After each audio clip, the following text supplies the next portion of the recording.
Hello and welcome. আমি আজকে আরও একটা নতুন ব্লগ নিয়ে হাজির হয়ে গেছি। অনেক দিন পর আবার বেরোনোর সুযোগ পেয়েছি, যদিও লেট হয়ে গেছে। আমরা এখন চলে এসেছি হাওড়ার রামরাজাতলায়। আজকে হচ্ছে 16ই আগস্ট 2026। আজকে শ্রাবণ মাসের শেষ রবিবার। আর প্রতি বছর শ্রাবণ মাসের শেষ রবিবারে রামচন্দ্র, মা শমীচণ্ডী, পুরাতন নবনারী, নতুন নবনারী সকলে যান নিরঞ্জনের পথে। তো আজকেও সেই শ্রাবণের শেষ রবিবারে আমরা চলে এসেছি হাওড়ার রামরাজাতলায়। এখন শোভাযাত্রা শুরু হয়নি, যত বেলা বাড়বে তত লোকের ভিড়ও বাড়বে এবং শোভাযাত্রার রঙও পাল্টাবে। তো আমি এখন চলেছি রাম বিজয় দেখতে। আমার সাথে সাথে তোমরাও চলো, লেটস গো। নিরঞ্জন শোভাযাত্রায় সবার প্রথমে যান মা শমীচণ্ডী। শমীচণ্ডী মা থাকেন হাওড়ার ইছাপুরে, পুরাতন ও নতুন নবনারী থাকে হাওড়ার বাগসারায় এবং সব শেষে যান রামচন্দ্র, যিনি থাকেন হাওড়ার রামরাজাতলায়। এই প্রত্যেকটি দেবতাদের সাথে তাদের আনুষঙ্গিক দেবতারাও থাকেন এবং প্রত্যেক জায়গাতেই সাবিত্রী, সত্যবান এবং যমরাজও থাকেন। এলাকাবাসী বলতে গেলে সারা বছর প্রতীক্ষা করে এই রাম বিজয়ার। প্রত্যেকে কেউ বাড়ির জানলা দিয়ে, কেউ ব্যালকনি দিয়ে, প্রত্যেকে ছাতা মাথায় দিয়েও রাস্তায় বেরিয়ে পড়েছে রাম বিজয়া দেখতে। এর থেকেই প্রমাণিত হয় এখানকার এলাকাবাসীর কাছে এইটি কত বড় উৎসব। জনসমাবেশ যেখানে, মেলা তো সেখানে বসবেই, অতএব বিক্রেতারাও বসেছেন তাদের পসার সাজিয়ে।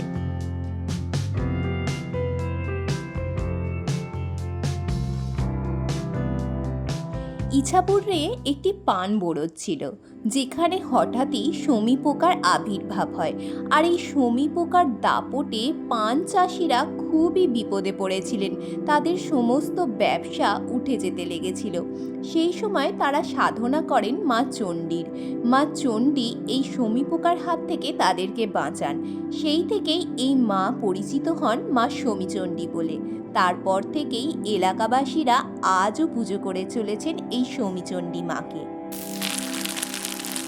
রাম বিজয়া দেখতে এসে বহু মানুষ এইভাবে রাস্তার ধারে বসেও অপেক্ষা করেন।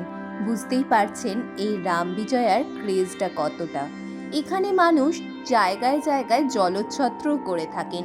কেউ শরবত, কেউ বাতাসা, কেউ বোঁদে দিয়ে জল বিলি করছে।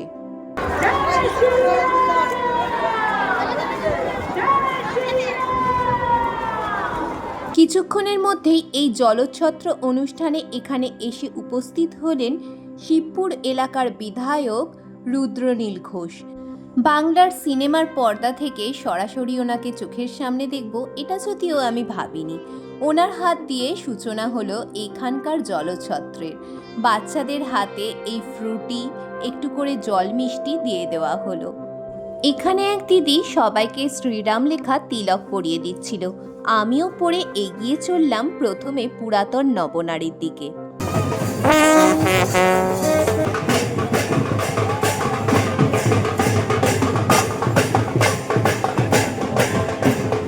ঠাকুর আসেন সবার শেষে, তার আগে আসেন তার সাঙ্গপাঙ্গরা। এখানে দেখতে পাচ্ছি এসে গেছে মীরাবাই, দুর্গা, তার সঙ্গে শ্রী রাধিকা ও অষ্টসখী। তুমি কি সেজেছো? কি আপনারা অষ্টসখী তো? হ্যাঁ, খুব সুন্দর লাগছে। Thank you.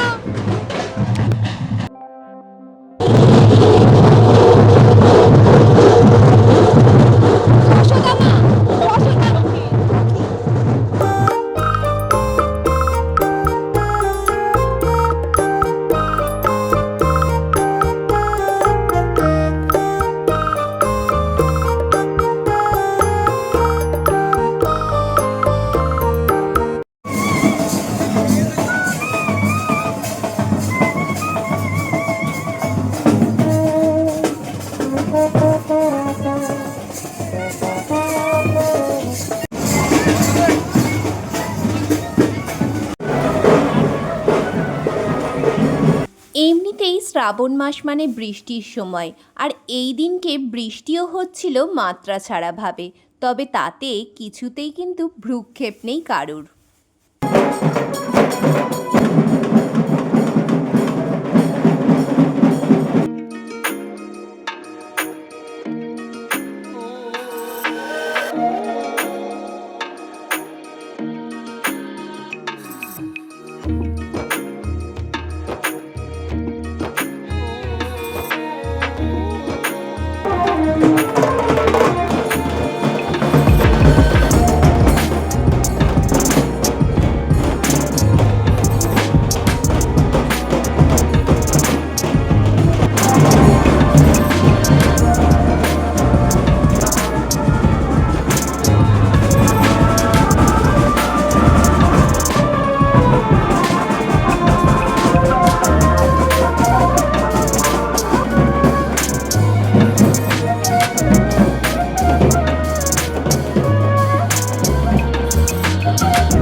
এখানে রামবিজয়া দেখতে এসে বেশ কটা অদ্ভুত জিনিস চোখে পড়ল।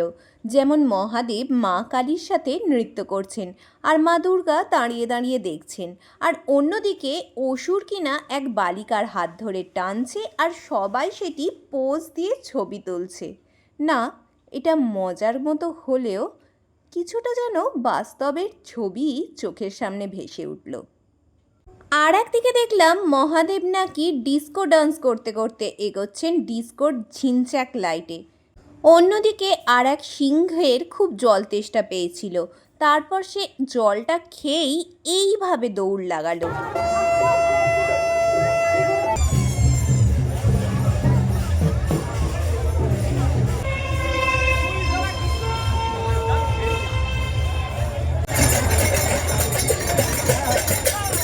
তারপর দেখা মিলল পুরাতন নবনারী ঠাকুরের। পুরাতন নবনারীতে 9 জন নারী থাকেন এবং মাঝখানে মধ্যমণি হয়ে থাকেন রাধাকৃষ্ণ। 9 জন নারী হাতি আকারে থাকেন এবং তার উপরে থাকেন রাধাকৃষ্ণ। পুরাতন নবনারীর পরে পালা নতুন নবনারীর। নতুন নবনারীতেই সবার আগে দেখা মিলল সিদ্ধিদাতা গণেশের। প্রথম পূজ্য তো প্রথমে থাকবেই। এখানেও 9 জন নারী থাকে এবং মধ্যমণি হয়ে থাকেন রাধাকৃষ্ণ, তবে ঠাকুরের মূর্তির একটু তফাৎ আছে। আরেকটি মজার জিনিস চোখে পড়ল, এখানে যমরাজকে দড়ি দিয়ে ভালো করে বেঁধে দেওয়া হয়েছে।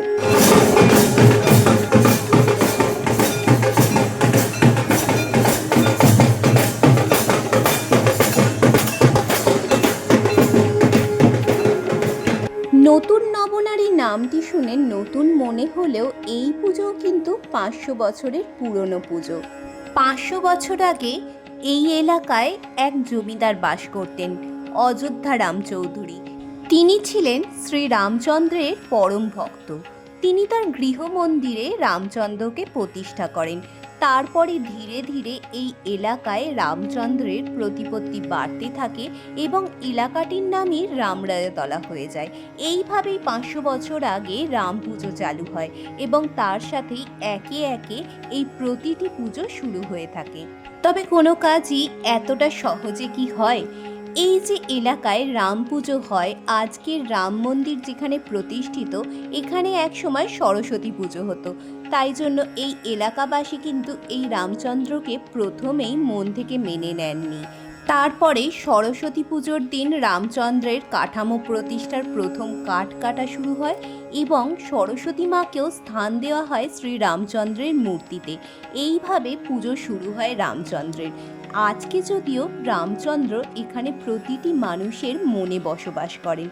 শ্রাবণের শেষ রবিবারে রামচন্দ্র নিরঞ্জন হয় এবং আবারও অপেক্ষা করে থাকে এলাকাবাসী পরবর্তী রামনবমীর, রাম আবার বাড়ি ফিরে আসবে বলে। এবং এই 4 মাস পূজা পাবার পর রামচন্দ্র চলে গেলে এলাকাটি ফাঁকা হয়ে যেত বলে এখন সেখানে আরেকটি মূর্তিও স্থাপন করা হয়, যেটি পূজা হয়ে থাকে 12 মাস।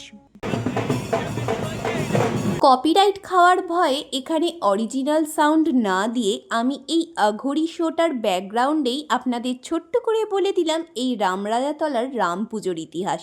কেমন লাগলো অবশ্যই জানাবেন কমেন্টে।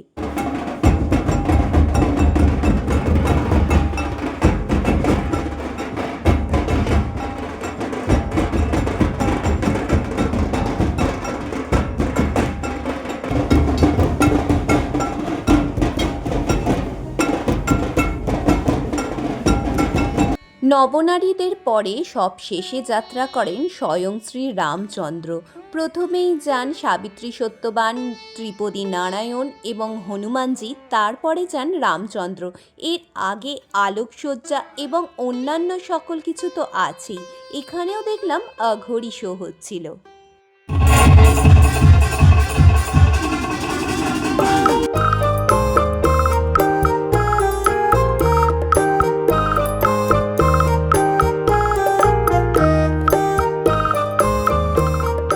সবশেষে দেখা মিলল 10টি প্রজাপতির।